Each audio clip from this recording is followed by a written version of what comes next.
السلام علیکم د بینظیر انکم سپورټ پروګرام په حواله سره ډیر زیات اهم معلومات چې به زنن تاسو سره په دې ویډیو کې شریک کوم. په دغه کې د بینظیر انکم سپورټ پروګرام نه چې کوم تعلیمي وظایف دي د سکول کوم ماشومان چې هغه ته پیسې ملایږي، په دغه کې وسه داسې ماشومان چې هغه ته پیسې نه ملایږي او هغه ته پیسې ملاویده بنديږي. د دغه نه علاوه د 15مه پورې د 15م نو واخله لسمه پورې او د لسم نو واخله 12مه پورې دغه الکانو جنکو ته سونه پیسې ملاویږي. نو هغه هم تاسو ته خایم. د دغه نه علاوه تاسو خپل شناختی کارت هم چې کولای شئ چې آیا تاسو به د بینظیر انکم سپورټ پروګرام طرف نه پیسې ملاویږي کنه، دغه طریقه هم تاسو درخوایم. په دغه کې اولنې کوم د سکول ماشومان چې په دې کې درې داسې قسم ماشومان دي چې هغه ته به وز د سکول کوم دغه تعلیمي وظایف چې دی هغه ورته نه ملاویږي، دغه محروم کیږي. په هغه کې اولنې کوم ماشوم چې په سکول کې ډیر زیات غیر حاضری کړي وي، یعنی حاضری ډیر زیات کم وي او غیر حاضری یعنی ډیر زیات کړي وي، ډیر زیات چټیانې کړي وي، تقریبا 70% حاضری نه وي کړي، نو هغه ته به وس دغه پیسې چې دي نه ملاویږي. په دغه کې دویم نمبر د کوم ماشوم په پارمبای کې چې د هغه د مور کوم شناختی کارت دی هغه نوی منشن شوی، هغه پکې نوی لیکل پاتې شوی وي، نو هغه ته به هم دغه پیسې نه ملاویږي. د دغه نه علاوه کوم ماشوم چې سکول بدل کړی وي، د 5م نشپږم ته تللی وي یا دغه شانتي د لسم نه 11م ته تللی وي، نو هغه ته به هم دا پیسې نه ملاویږي. دغه نه علاوه مزید معلومات لپاره تاسو په لخوا کې چې کوم د بینظیر انکم سپورټ پروګرام کوم دفتر وي، هغه دفتر ته به زه یا به تاسو ته د په باره کې نور معلومات درکړي، مخکې نور لار درته ښایي.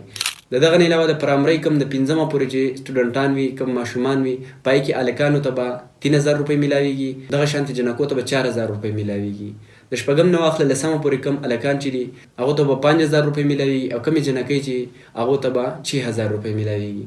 دغه شانتي د 11م 12م کوم سټوډنټس چې دي پای کې الکانو ته به 7000 روپۍ ملاویږي او جنکو ته به 8000 روپۍ ملاویږي. دا کوم تعلیمي وظایف چې دغه په باره کې معلومات دي. دغه نه علاوه تاسو خپل اهلیت هم چک کولای شئ، یعنی تاسو خپل سیناسي هم چک کولای شئ چې آیا په دې به تاسو ته بینظیر انکم سپورټ پروګرام طرف نه پیسې ملاویږي که نه به ملاویږي، تاسو ورته اهل یې که اهل نه یې، دغه تاسو په موبایل کې کولی شئ. دغه لپاره تاسو د موبایل یو طریقه درخوایم. دغه نه علاوه صرف دغه یوه طریقه ده چې دا د پاکستان ګورنمنټ سره ریلیټډ ده، یعنی رجسټر ده، د هغو طریقه ده. په دغه باندې تاسو خپل د شناختی کارت نمبر ورکوئ او تاسو ته به ښیي چې تاسو اهل یې که نه، او بل داسې څه قسمه طریقه نشته چې په هغې باندې تاسو د بینظیر انکم سپورټ پروګرام لپاره رجسټریشن وکړئ، یا که تاسو اهل نه یې تاسو ورته بیا څوک اهل کړي، یعنی که تاسو څوک ووایي چې زه دې اهل کومه دونه پیسې راکړه انلاین صحیح ده، نو انلاین دا ډېرې زیاتې دوکې دي، داسې بل څه لار هم نشته، نه څه ایپ شته. د دغه نه ځان بچ ساتئ. صرف تاسو اهلیت چې کولی شئ په دغه رجسټر ویب سایټ سره. څنګه به کېږي د هغې ټوله طریقه درښایم چې تاسو به خپل اهلیت څنګه چک کوئ. دغه طریقه لپاره ځو د موبایل سکرین طرف ته.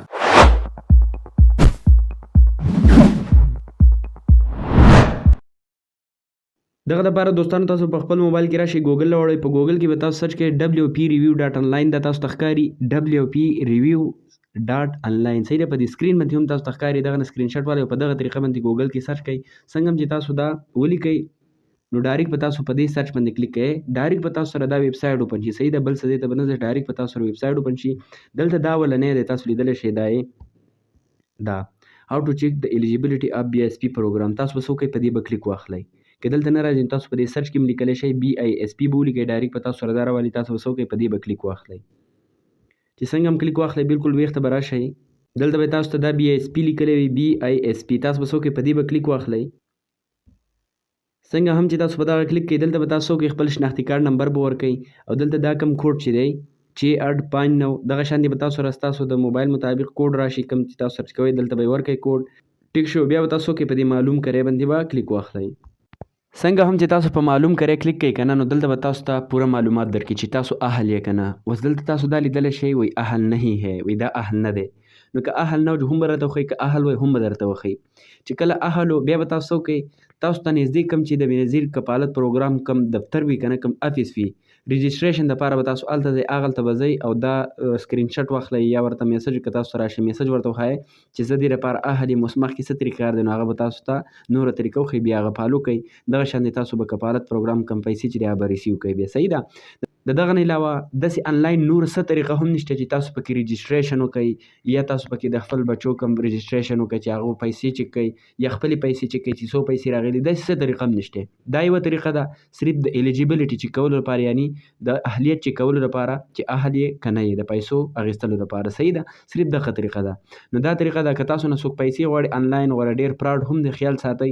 که تاسو څوک وایي چې دونه پیسې راکړئ زه به درله پرې کړي دا چک کوم چې ستاسو څونه پیسې راغلي دي، زه به درله 10 چلو کوم 10 چل کوم. دا ټولې دوکې دي، دې نه ځان بچ کړئ. انلاین داسې څه نه ایپ شته نه بله څه طریقه شته چې تاسو ته پکې پیسې وښیي. پیسې بیا تاسو کوم نه کوي چې پیسې میلاویږي هلته چیک کوئ، خپل شناختي کارډ ورکوئ، تاسو ته به هغه وایي چې ستا پیسې راغلي دي که نه دي، دغه بیا تاسو ته هغه ښیي. دلته تاسو صرف اهلیت چیک کولی شئ. صحیح ده. نو دغه طریقه ده، په دې طریقه باندې تاسو دا چیک کولی شئ چې آیا تاسو بېنظیر انکم سپورټ کوم کفالت پروګرام چې دی د هغې پیسو ته اهل یې که نه یې، هغه به تاسو ته دلته ښیي. بیا مزید کوم انفارمیشن چې دی هغه تاسو بېنظیر انکم سپورټ پروګرام کوم په ضلع کې چې ستاسو دفتر وي هغې نه به تاسو نور انفارمیشن حاصلوئ. امید لرم دا ویډیو به ستاسو خوښه شوي. که خوښه شوي ملګرو سره یې هم شیر کړئ. همدغه شانې ټیپس اینډ ټریکس لپاره موږ سره کنیکټډ اوسئ. ډېره مننه.